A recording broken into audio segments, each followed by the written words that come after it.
Hey there, guys. We're gonna finally break down Dragon Age Inquisition now. It's taken me a while, I apologize, but it's a big game, very big game, and I wanted to get as far in as I could to kind of come up with a good enough impression. And I've been sick, so I apologize for my voice if I'm a little nasally. I'll try to keep the annoying sniffling to a minimum. But my throat hurts quite badly right now, so tried to keep my voice mostly alive during this. So yeah, here we go, Dragon Age. I'm gonna try and keep this as spoiler light as possible. But, I mean, it's a big story-driven RPG, so of course there are going to be some. So, this is, of course, the newest entry in the Dragon Age series. Pseudo-open world, big-time RPG. Very CRPG-esque, actually. And let's just kind of head in, and I'll show you. We'll start off in the war room, the war table, because that kind of allows me a chance to explain some of the new mechanics, explain what I mean about pseudo-open world, and I think it gives us a good starting point for the video, so here we go. Let us, the Inquisitor, call forth the War Council.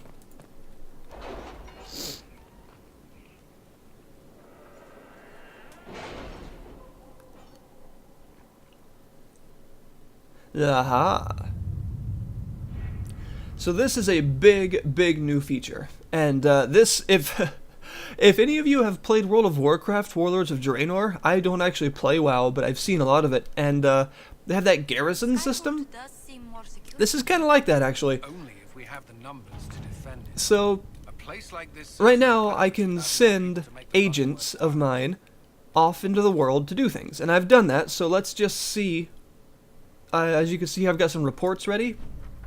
If I click these, ooh, I get some stuff. And it tells me, you know, it gives me a little report of how the mission went, and it gives me some rewards, and there we go.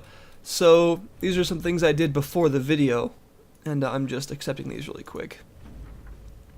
Edgy dagger, oh my. Mark you Durelian. Alright, so doing those can unlock all kinds of things. And as you can see, I've got all sorts of missions here. So if I want to, I can click one of these, it'll give me a description of what it's going to be, and I can choose one of my 3 main people. Josephine, she's more about connections, very good at dealing with nobles, things like that. Liliana, of course. Liliana is very into the secretive side of things, and lurking in the shadows, finding out information in different ways. And then Cullen, who I can't use on this mission, but he is more about military strength. He'll send in soldiers and mercenaries, and if you want people to see the Inquisition, then he's the guy to send, because he's not very subtle. But basically what I can do is send people into this mission to do things, and as you can see, the amount of time required changes depending on who I send. Liliana seems to be the best for this mission,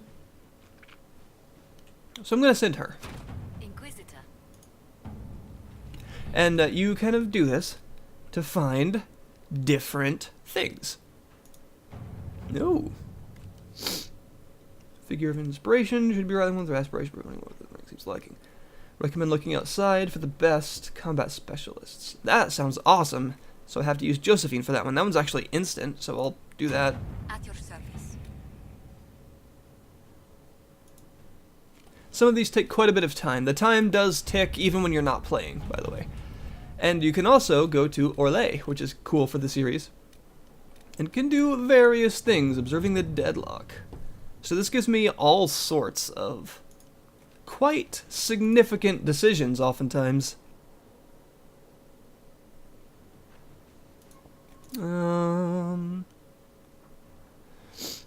do that one.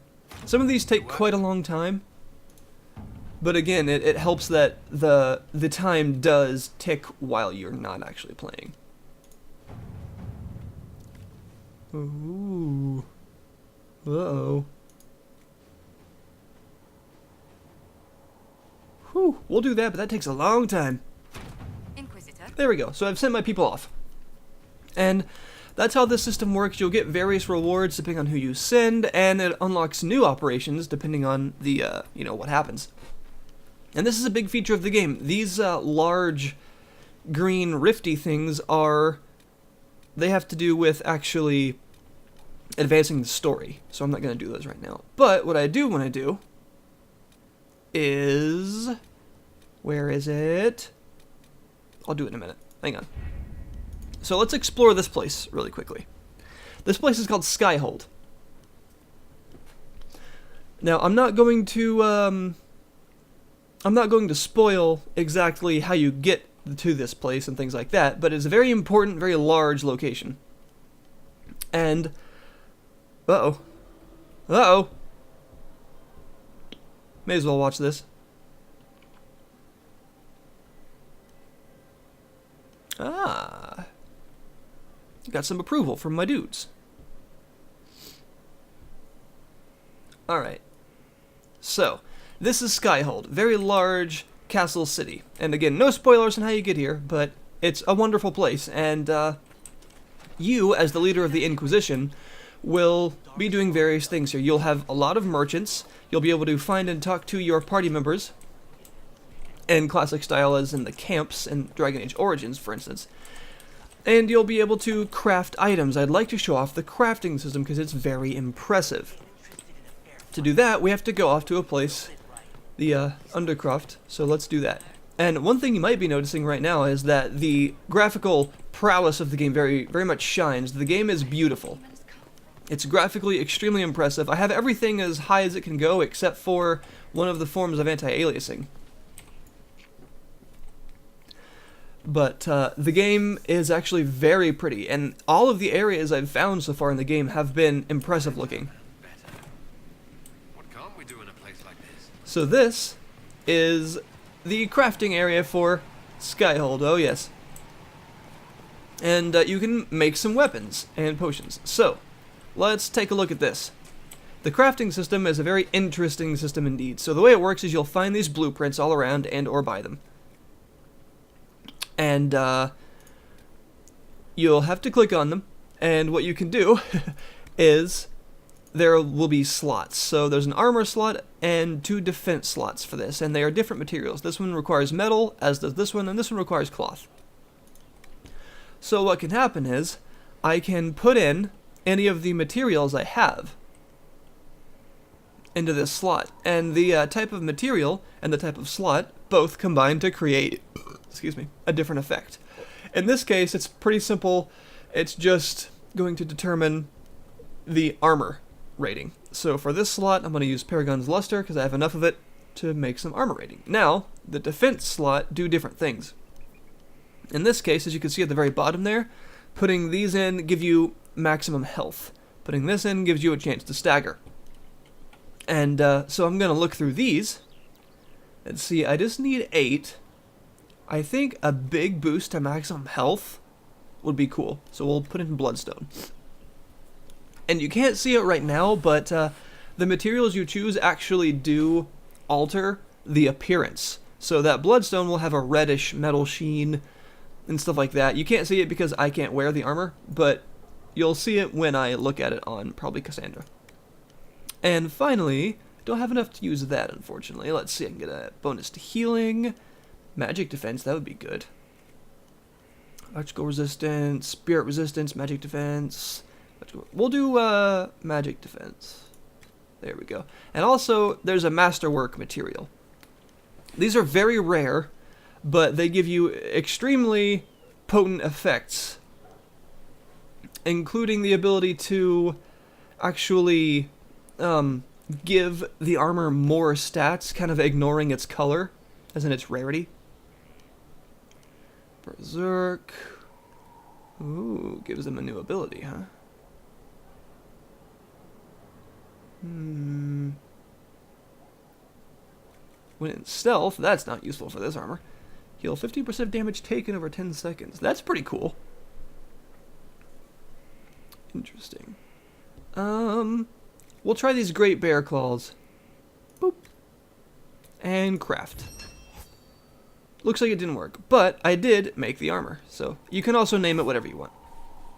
So basically, the crafting system has a huge amount of depth, in my opinion. This is actually, I could spend a very long time doing this. And also, by the way, there are arms and legs and things like that that you can add on to armor in slots.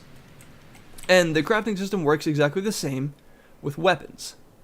So, as you can see, you know, I'll use whatever material and it will change the actual appearance of the weapon and its stats. And weapons and armor have slots to improve them through modification like this. So as you can see, I don't have any upgrades for this stuff, but if I look at this, it has arms on it that improve its abilities and also change its appearance, which is very cool. And weapons have those as well. You'll see my staff has a big blade on the end of it, which I added on there. Also, there are potions. The potion system works a bit differently in this, and you can upgrade them. So, right now, if I wanted to, I could spend a large amount of Embrium, almost all of it I have, and a bunch of rare herbs that I do not have, to increase the healing potions potency. And this works. There are actually lots of upgrades for the potions, and they require very large amounts of resources. So gathering resources is actually even more important in this case.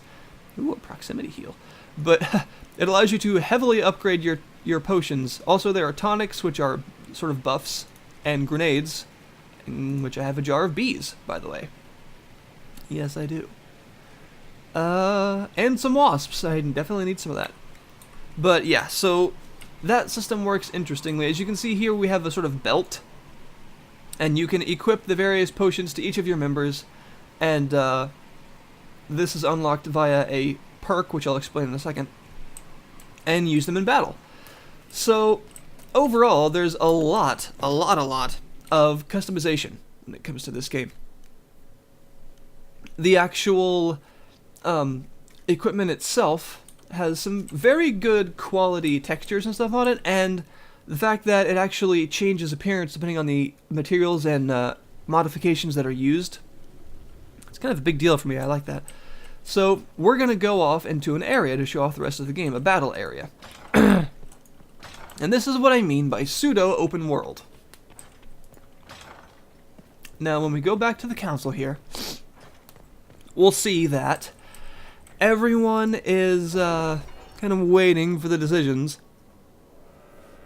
and we can go to various places in the world. You don't have to, you can also just fast travel there, but the place I want to go I don't have unlocked yet. You have to scout areas, which takes power. Power is something that you'll get just from doing things, you know, being nice, and doing various kind of large scale areas. You'll get power as you do. Do I not have? Where is it? The swampy area. There it is. So I can spend 8 power to unlock this area. I can do it. I'm not sure what the difference is depending on which one of these you choose. I'm not sure if it changes exactly how it plays out, but I do need to show these off really quick. Occasionally you'll get influence for doing things, for completing areas, for gaining agents in the field. You'll get influence, and when your influence bar reaches full, you'll get a perk. And you can choose different perks from these categories, and they're pretty important. There's a knowledge one of almost every sort that gives you new dialogue options and a bunch more experience for unlocking codex entries related to that type of knowledge. I've got all kinds of things here, which is pretty cool. And this one I like a lot. Arcane knowledge, very useful. I'll explain that one in a second. But this, optimal cutting, more herbs. Yes, please. Also the ability to unlock better locks. But yeah, there are a lot of perks, and these are all very important actually, because there are so many different ones that really help you. Ooh, really help you a lot. Sweet. And they're very cool. I really like the system itself. It's interestingly diverse in how it allows you to play. But we're going to go now to this area. Scout using secrets, and go.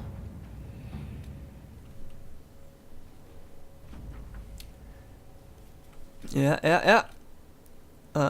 Okay. So, and now we can go to the fallow mire, so let's do it. I want to take with me Sarah, Dorian, and Cassandra, probably? I like Cassandra a lot, so... Yeah, so these are the characters I've got right now. These are not all of the characters, there are a few more. And the systems work in a similar way as before, with a few exceptions, which I'll explain. But here we go.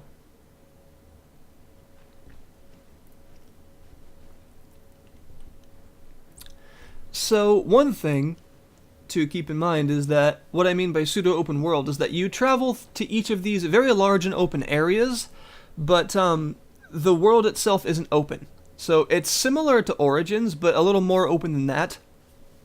You'll be headed to different areas that will give you assorted bonuses and things to explore, but you can't go outside of them per se. The areas are large, and by bonuses I mean, you know, recruiting agents and things.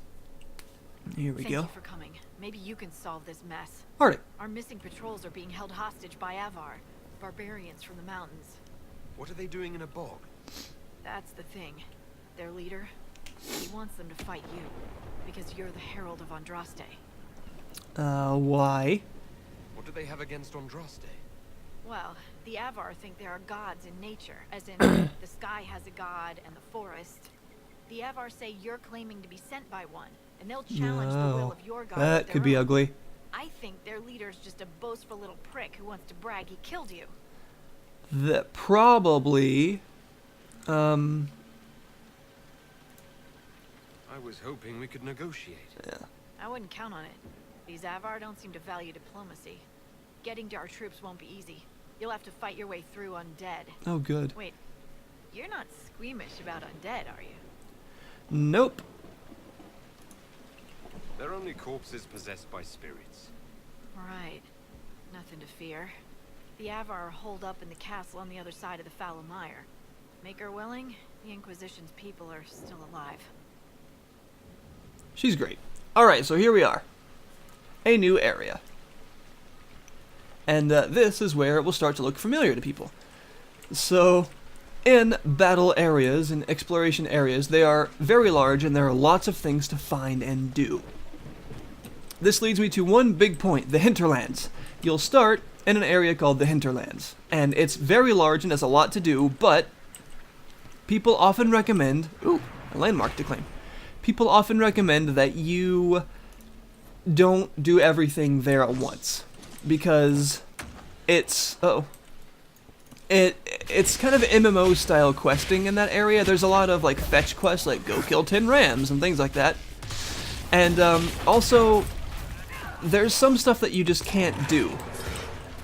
Because in the hinterlands, there will be some areas that have enemies up to around level 12, including a dragon, by the way.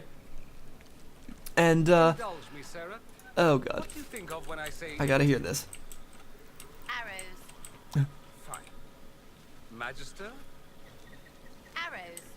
Not helpful, but given our history, I'll accept it. Thaumaturgy. What? Magical endeavors. Helpful wonders. Oh. Arrows. Yeah. Yeah. A lot of people don't like Sarah. I like Sarah. And Dorian's awesome. So, the hinterlands is an area that you will not be able to complete everything in when you're there, and I recommend you don't even try. Do around up to, you know, level 4 or 5, then leave, and do some other stuff, and come back later. So, let's talk about this. Of you, sir. Yeah. What is it? You may want to look into this. There are these randomly occurring things called requisitions that you can get. Let's not do that. And, there are lots of them in this case, but this one I just got. So requisitions give you power, experience, and some upgrades to Skyhold as well when you complete them. And you need a lot of various resources and pieces of equipment and stuff to make them happen. But you complete requisitions, it gives you influence, power, and stuff like that. Also, I think XP. Uh-oh. So the game has this Witcher-like loot search function, and when this minimap glows orange, that means you're near a secret, and when you search, that little pulse pops up and leads you to a secret. It looks like... move out of the way! Looks like it's in here. Aha. It's this. A new bottle. So there are various collectibles you can find. I'd like to talk about the collectibles really quickly, because I think they're kind of awesome. So, like I mentioned, this world is full of stuff to do. Every area you go to is just chock full of quests, secret quests, codex entries, which I'll read later, stuff like that. And I like the fact that the collectibles are very well justified in the story, meaning almost every type of collectible you'll find is actually contextualized by being important to the story. So those codex entries and stuff that will unlock new quests are contextualized by being notes from dead people that you'll find their friends or family later and you can do quests for them, stuff like that. And there are other ancient magical things that can help with that as well. Ooh, blue vitriol. Like, for instance, the ability to find these big puzzles. They are, what are they called? Astrariums. When you find an astrarium in an area, you have to do a puzzle. You actually have to, like, point and click the constellation that it points to and make the constellation. Look, Sorry. signs of a plague.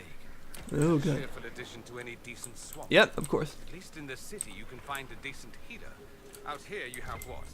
Roots and berries? Mostly, yeah.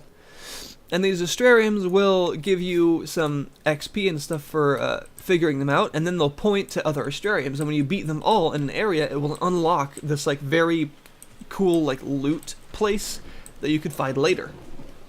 That has very good loot, by the way. And those are contextualized by being, like, neat ancient pieces of technology with cool lore behind them.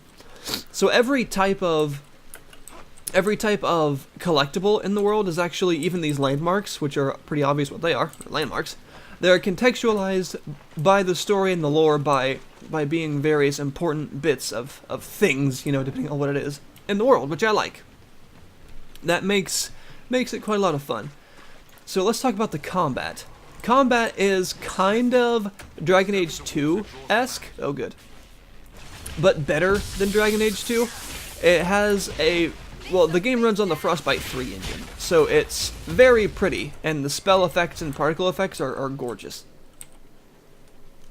And the combat is similar to things that you probably did in Dragon Age 2, but more, just better looking, and there are more abilities, and the abilities interact in more interesting ways. Oh, Dorian. And your party can be controlled in a few different ways. You can just switch between them, control them manually, or you can use the tactical view. Now, this is where we come on to the first problem I have with the game. The tactical view kind of sucks. Tactical view in Dragon Age Origins I used almost all the time. In this game, not so much. So here's what it looks like. The first problem is you have to control it with, like, the W, A, S, and D keys. You can't really do it with the mouse very well. You have to, like, hold both of the mouse buttons down to... It's very finicky. Q and E does that, and A and D. It's really weird and finicky. But also, this is as far as it zooms out. Yeah, this is as far as it goes. And you can't really change the actual orientation of the camera without also altering the zoom. So... yeah, it's awkward. It's very awkward to use. It's not nearly as effective and powerful as it was in Origins, and I find myself just never using it. Instead, what I'll do, usually, is just be the characters I want and pause, and then switch to them, tell them what to do, switch back, unpause, and do it. I find that to be much more effective which is kind of unfortunate because I loved using the tactical view in Origins, but they seem to have, I don't know, I think it's a consoleized version of the tactical view, and it's just not very effective anymore, which is unfortunate. But as you'll see, the combat, luckily, is still very, very interesting. It is as good, I would say, as Origins was in terms of enemy variety, fun abilities to use, and interactions between abilities. My mother has a friend who's a Pentagast. Uh-oh. Perhaps you know of him. The Pentagasts are a large clan, Dorian. I cannot know them all, nor would I want to. Enormously fat man. 3 chins, 4 mansions, 5 ways to sell you out, as mother likes to say. Oh, I do know him. Cousin Lauren, with the wandering hand. Uh-huh. Wow. Yeah, so there's lots of little funny conversations like that, of course, like there were in the other games, between the characters you have taken with you. And, so to finish off about the combat, it's very enjoyable. It is interesting because of all the various abilities you have, but it is held back by the fact that the tactical view isn't very good, and the AI is also not very good. This brings me on to another point. The AI is not fantastic, and the only options you have are basically to tell them either, yes, this ability is available for use or not, and whether or not you want them to target who you're fighting, and things like that. The behavior system from Dragon Age Origins, which was very powerful and gave you all kinds of options to tell them, oh no, that's awesome. To tell them what you want them to do, that isn't here anymore. Now the actual AI, like, behaviors are very basic, which really sucks, because that's another thing that I loved from Origins. They've taken that out entirely. It is completely, almost useless now, which kind of sucks. So basically you're relying on the AI in battle itself, which is alright for the most part, and instead of using any behaviors because they aren't very good, and pausing and manually controlling them and ordering them to do things without the use of the tactical view. So basically what I'm trying to say is the tactical options are severely limited in comparison to what they have been in the past, and you're mostly reliant on letting them do what they do and controlling them yourself to form tactical options and things. So that's unfortunate, because those are things that I liked a lot. Ooh, beacons. That's new. But even having that said, it's still interesting because there are still good interactions, fun abilities and things. It's just that the usage of them in terms of the AI is very limited, and I really don't like what they did with the tactical view and the AI behaviors. Hundreds. From your arse, that's where. My arse should open up a shop. It's apparently quite prolific. Alright, so let's do this. This is a new type of collectible, again, that is very much, very much contextualized by being a cool part of the area. I've never seen these before, these beacons. But the combat is a big part of the game, so you're going to be fighting a lot of stuff, you're going to be killing things left and right, and you're definitely going to be using fun abilities. So that's cool. Oh god. Enemy variety is awesome, there are lots of them, and it's actually kind of a huge deal because there are rifts now that you'll have to close because of the story that they have a large number of enemies around them, and the variety is a big deal because you'll need to kind of have that variety to keep those exciting and keep them from getting stale. And they do a good job of that. The enemies really are quite varied in all of the areas. And, Seem to draw out the undead. yeah. Use them to fight on dry land. Uh-huh. Keep an eye out for more then. Also, it's got some Veilfire on it, so what's this?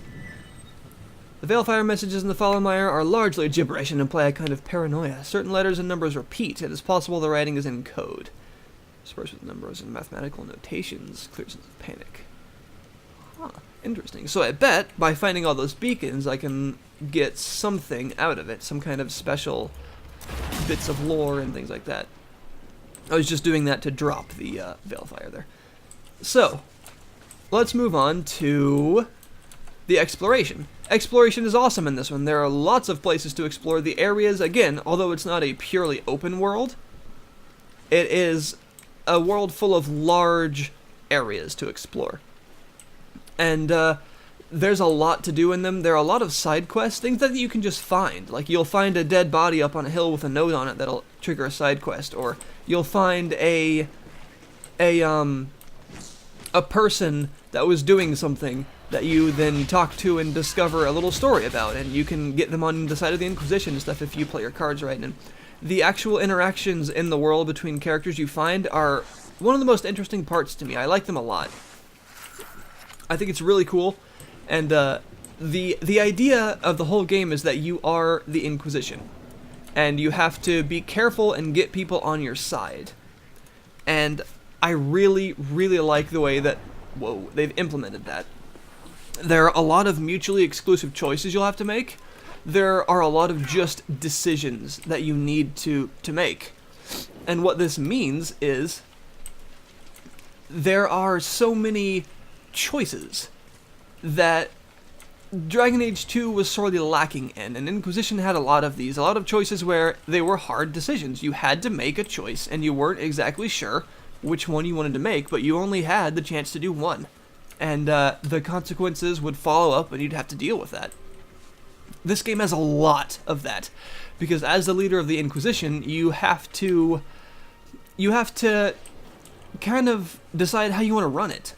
And also that loot pulse, in the latest update, they've added a little pulse on the minimap to tell you where the things are, which is hugely helpful. Thank you, Bioware. Uh-oh. And I really like the fact that also the approval system between your companions is improved. There is no longer an approval meter. You don't just have a meter that you have to fill and then you can bang them. You have an approval system that, based on the decisions you make, the quests that you complete, those operations that you do sometimes, also, as you saw, help gain or lose approval. And the way that you decide to run the Inquisition, with different decisions you make, how you want to present yourself, and how you want the Inquisition to be presented, they all alter the approval ratings of your followers. And instead of having a bar, a gauge that you have to look at and get as high as it can go, you have to gauge their approval of you by talking to them. And as you talk to them, they'll address you in different ways. They'll react to things you say in different ways, and you'll notice them getting, hopefully, more friendly to you.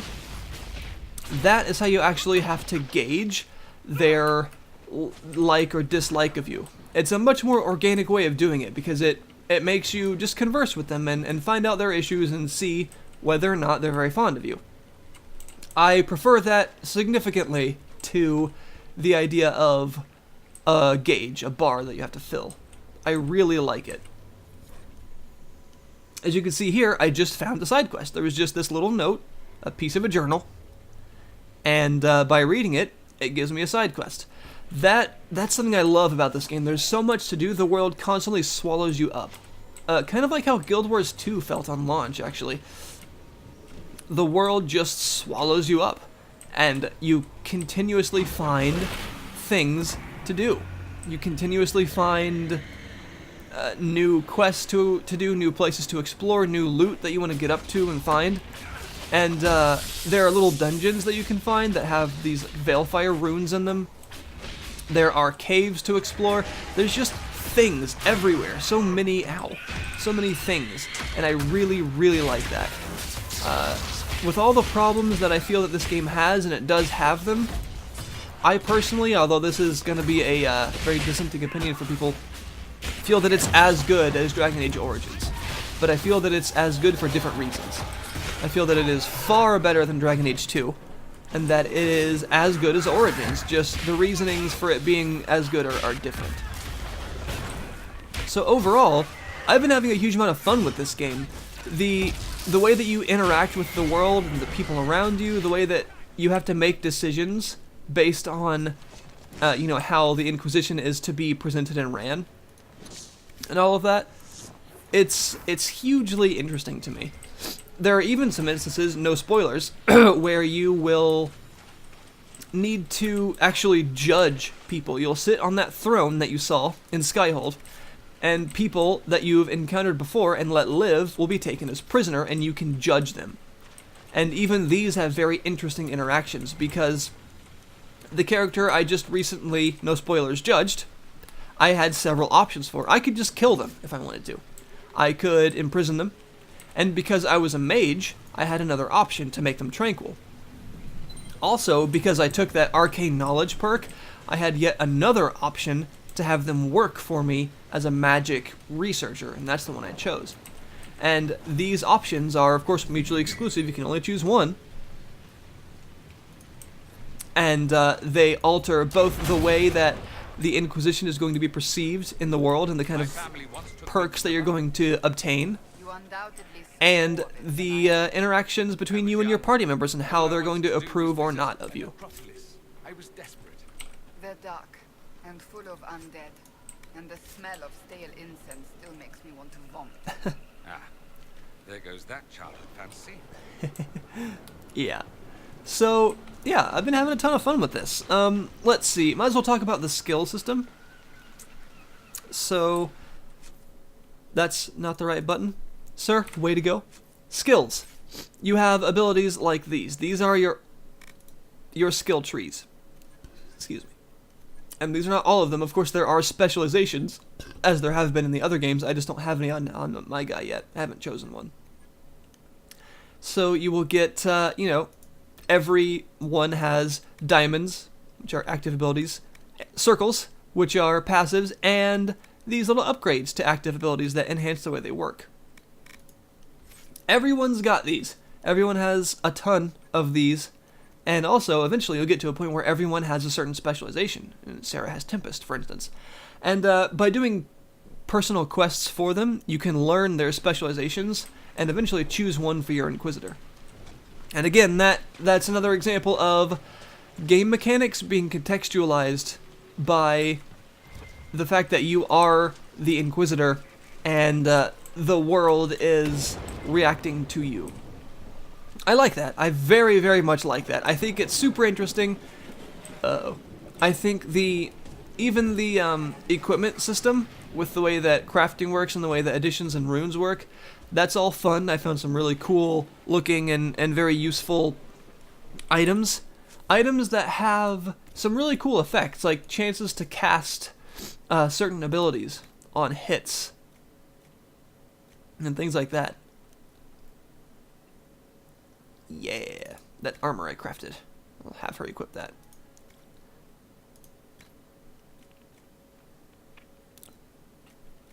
But, like this thing, for instance. Look at this. Bleeder of Souls. Very cool. Extra damage versus living. Interesting. But yeah, there's just so much to do in this game. I've found myself absolutely lost in it. I can't help but feel that there are some issues that it has. Voice acting is mostly good, writing is mostly good, but there are some issues here and there. Animation quality is alright, graphics are fantastic, but faces, of course, are things that Bioware has always had a problem with. The fact that cutscenes are limited to 30 FPS without a tweak is kind of annoying. The game runs very well. I'm getting 70 FPS right now, 60 to 70. A place to set up camp, perhaps. And I can't help but feel that the game does have problems. But I'm just so enthralled by it that I hardly even care. And that's probably an issue on my part, but it's obvious that the game isn't perfect. It is some of the questing is a bit boring. Some of the areas can get a bit samey after a while because there's just so much to do in them with the randomly generated quests that repeat, like the requisitions. And there's the AI issues, of course, and the fact that the tactical camera is not very good and the behavior system is massively neutered compared to what it has been. But in all of those problems, I've found an extremely enjoyable game. And I have been unable to really get myself away from it because even though it does very obviously have these issues, there's so much here to like for me that I've had a problem disliking it. This could help us. The game is not perfect, far from perfect, but by God is it very enjoyable. I love how every area has its own story. Every single place you go to has a large population of people and things to find out, They won't be. different quests to undertake, side quests to find that are actually usually quite interesting, even though the Hinterlands does have some unfortunately MMO-like questing for a little while. And, I mean, geez, just the fact that they've done a very good job, in my opinion, of making it clear that you are the Inquisitor, you represent the Inquisition, and you're going to have to make a lot of hard choices that very heavily alter both the way the world is going to interact with you, the way that people think of you, and the way that you and your companions are going to think of each other. And even just the fact that you can judge people and, like, important story characters you can have killed or sent off and things like that. It's so cool. It's so cool. I guess let's finish off with this. A rift. Oh, wait, who is this? What? So, you're Herald of Andraste. Uh-huh. My kin want you dead, Lowland. I know. But it's not my job. No fears from me. So what are you doing? Why aren't you with the other Avar? Trying to figure out this hole in the world. Never seen anything like it's like. They spit out angry spirits. Endless. What the sky's trying to tell us? I don't know. They're called Fade Rifts. They're caused by the breach in the sky. It was some kind of magic gone wrong. I know that, Lowlander. I'm talking about the Lady of the Skies. Do you not know her? Can't you see the warning she writes through the bird flocks in the air? You use the patterns of flocking birds as an augury then? We don't use them. They're sent. Interesting. Or you don't. So why aren't you trying to beat me up? I thought the Avar wanted to fight me. Our chieftain's son wants to fight you. I'm called in when the dead pile up. I see. Rights to the gods. Mending for the bleeding. A dagger for the dying. That's what I do. I don't pick up a blade for a whelp's trophy hunt. Let's ask about the kidnapped guys. Inquisition patrol. Are they all right? A few were injured in the skirmish, but they were alive. Last I saw them. Someone's trained them well. They killed more of us than I thought they would. My bad. Watch the water. That's what I mean. You can just explore these areas and find interesting characters to interact with, and I'm kind of in love with the game. I definitely recognize that it has issues. It's very clear that it's imperfect. The fact that they've really kind of dumbed down the AI and the fact that the behaviors are just not very good does bother me significantly. And the fact that the tactical camera is almost unusably bad, in my opinion. The fact that facial animation is still something that Bioware needs to work on. That's all true. But I've just had so much fun with this game. I've found so much to enjoy that I'm just kind of in a wanderlust with it. And that could be a problem for me, because that could kind of bias me away from some of the issues that it does have, and like I said, it does have them. I'm not saying that it's a perfect game. But I can't help but just say that I found so much to love that it's really kept me going.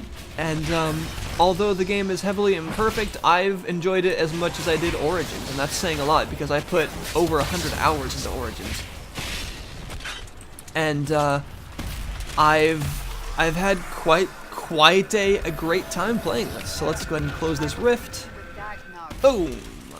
Did you take some of her tools? Oh god. Just the thing that removes the screw bits. I thought I put it back. I'll put it back. Why did you have it in the first place? Needed it question. for hinges. What hinges? Like on a door. Don't worry, it's not for you. That's comforting. God. Yeah. So it's a lovable game in my opinion. It's got issues, but if you can get past them, if what it offers interests you, I think you'll have a hell of a time. This has been Dragon Age Inquisition, folks. Any questions, comments, feel free. If you would like to subscribe to me to see more of my videos, cough cough, feel free to do that as well. And like I said, if anyone's got questions about the game, because I know I'm not doing the best job of showing it off, I'm sick. I'm a little delusional right now. I'm on painkillers and stuff, but I'm trying. And I love this game. I think it's amazing. It the combination of very nice lore, very interesting and enjoyable RPG elements, very, very good character interactions and voice acting, with a world that's actually fun to explore with a lot of interesting little things to do. It's kept me going. Some of the things you'll find are not that exciting. Some of the quests you'll find are kind of MMO-like fetch quests, which is unfortunate. But I'm the kind of person that can see a quest like that, and if the context of the quest is good enough, actually still enjoy it. And that's definitely what I've been doing. So, yeah, I'll have to look at that in a second. But that's Dragon Age for you guys. There's a lot left to do. There's a lot left to see, but I don't want to spoil too much for people. And again, questions, comments, feel free. Please leave them, and I'll see what I can say. So, everyone, thank you very much for watching. Dragon Age Inquisition available now. I will link you to the Origin page. $60, but it's a huge game, and I could see people putting in over 100 hours easily by doing everything. And with as many choices as there are, you're definitely going to want to play it through more than once to get the most out of it. If it's something you're interested in, I highly recommend it. It is a flawed RPG that is very enjoyable if you are the kind of person that can get past the flaws that it does have and into the more enjoyable bits of story interaction, fun combat, and good loot. So thanks for watching, everyone, and I'll see you next time.